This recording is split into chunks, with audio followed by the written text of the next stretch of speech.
আসসালামু আলাইকুম প্রিয় বন্ধুরা, আবার দুঃখ এবং ভরগান্ত মন নিয়ে আপনাদের মাঝে চলে আসলাম।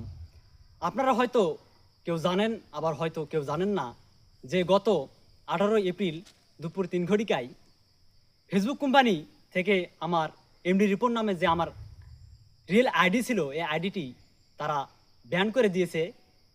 কেন আমার আইডিটি তারা ব্যান করে দিল সরাসরি আমাকে ওয়ার্নিং না দিয়েই, এ সম্পর্কে আমি বিস্তারিত নিজেও জানি না।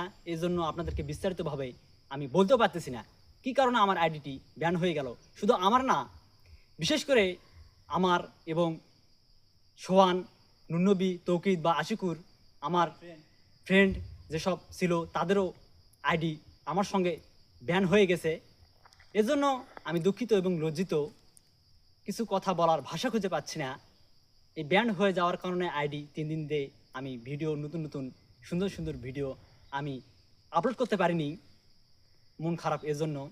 প্রিয় বন্ধুরা, আমি এই আইডিটি ব্যাগ নিয়ে আসার জন্য চেষ্টা করতেছি। আপনারা শুধু আমার জন্য একটু দোয়া রাখবেন, ভালোবাসা রাখবেন, আমি যেন আমার এই আইডিটি ব্যাগ নিয়ে আসতে সফল হই। আজ এই পর্যন্তই। ভিডিওটি শুরু থেকে শেষ পর্যন্ত দেখার জন্য সকলকে জানাচ্ছি আমার পক্ষ থেকে আন্তরিকতা এবং শুভেচ্ছা। ধন্যবাদ। আল্লাহ হাফেজ।